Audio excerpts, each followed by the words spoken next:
यदि 50,000 राखेछ भने त्यो चाहिँ नेपालीलाई एक दुईपल्ट तर्साउनै पर्छ है। किनभने नेपालीलाई एकदमै नतर्साएसम्म नतर्सिने जात होइन यो नेपालीको जात भनेको, हो कि होइन? अटेरी हुन्छ होइन। त्यसैले एक दुईपल्ट तर्साउनलाई 50,000 कति हजार जरिमाना राखेको छ, त्यो चाहिँ ठिकै छ जस्तो लाग्छ मलाई। अब तिर्न सकेन भने जेलमा गएर बस्छ। अब त यहाँ बाइक चलाउने त बाइकै बेच्न पर्ने स्थिति नै आउन लाग्यो। बेच्ने अब बाइक पनि अब कानुन मान्दैन भने कानुन हो। कानुन चाहिँ जरिमाना किनभने एकदमै अति गर्छन्। अति गर्नेलाई चाहिँ त्यो दिनै पर्छ। साह्रै अटेरी गर्नेलाई चाहिँ 50,000 चाहिँ लगाएको राम्रै होला जस्तो लाग्छ। तर मलाई थाहा छैन यो कस्तो किसिमको यातायातको ट्राफिकको नियमहरू कस्तो बनाएको छन् भन्ने कुरा मलाई थाहा छैन। किनभने आफूसँग सम्बन्धित नभएको कुरा म हेर्दैन। अर्कोको मन्त्रालयमा अरूले गरेको कुरालाई मैले चाहिँ हस्तक्षेप गर्न। ट्राफिक लाइटहरू बिग्रेको यो अवस्था सरकारले यहाँ त नवप्रवर्तन यहाँले यस्ता उपकरणहरू पनि इक्विपमेन्टहरू बनाउनु पनि भएको छ। यदि सरकारले समयमा गर्दैन त्यसको दोष कसलाई दिने मन्त्रीज्यू? त्यो यातायात व्यवस्था विभागको दोष हो, त्यो मेरो काम होइन। त्यो 1 लाखसम्म जरिवाना, रोडको अवस्था त्यस्तो छ, सडक बनेन भने छैन। त्यो ट्राफिक नियमको कुरा पनि कति जरिमाना तोकेको छ, के तोकेको छ, मैले मसँग सरोकार नहुने कुराहरू म चाहिँ हेर्दा पनि हेर्दिनँ, खोज्दा पनि खोज्दिनँ। त्यस कारणले ट्राफिक नियमको कुरा के हो मलाई थाहा छ। त्यसै सरकारले त्यो त्यतातिरको कुरा मलाई केही थाहा छैन।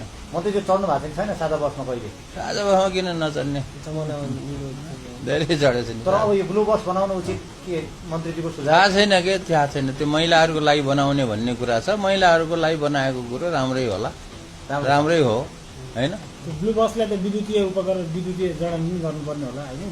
त्यो कुरा मेरो मन्त्रालय अन्तर्गत नपर्ने हुनाले मलाई चाहिँ त्यो कुरा थाहा हुन्न। नवप्रवर्तनमा के हुन्छ कि नवप्रवर्तनमा ब्लू बस बनाउने काम दियो भने त्यो नवप्रवर्तन हुन्छ।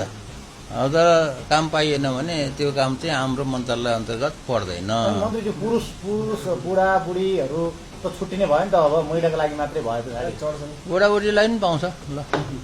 1 लाखसम्म जरिवाना, रोडको अवस्था त्यस्तो छ, सडक बनेन भने छैन। त्यो ट्राफिक नियमको कुरा पनि कति जरिमाना तोकेको छ, के तोकेको छ, मैले मसँग सरोकार नहुने कुराहरू म चाहिँ हेर्दा पनि हेर्दिनँ, खोज्दा पनि खोज्दिनँ। त्यस कारणले ट्राफिक नियमको कुरा के हो मलाई थाहा छ। त्यसै सरकारले त्यो त्यतातिरको कुरा मलाई केही थाहा छैन। मन्त्रीज्यू चढ्नु भएको छैन सादा बसमा कहिले? सादा बसमा किन नचढ्ने, धेरै चढेको छ। तर अब यो ब्लू बस बनाउनु उचित के मन्त्रीज्यूको सुझाव? थाहा छैन के, थाहा छैन। त्यो महिलाहरूको लागि बनाउने भन्ने कुरा छ। महिलाहरूको लागि बनाएको कुरो राम्रै होला, राम्रै हो होइन। ब्लू बसलाई त विद्युतीय उपकरण विद्युतीय जडान गर्नुपर्ने होला होइन। त्यो कुरा मेरो मन्त्रालय अन्तर्गत नपर्ने हुनाले मलाई चाहिँ त्यो कुरा थाहा हुन्न। नवप्रवर्तनमा के हुन्छ कि नवप्रवर्तनमा ब्लू बस बनाउने काम दियो भने त्यो नवप्रवर्तन हुन्छ। तर काम पाइएन भने त्यो काम चाहिँ हाम्रो मन्त्रालय अन्तर्गत पर्दैन। मन्त्रीज्यू पुरुष बुढाबुढीहरू त छुट्टिने भयो नि त। अब महिलाको लागि मात्रै भयो त। बुढाबुढीलाई पनि पाउँछ ल।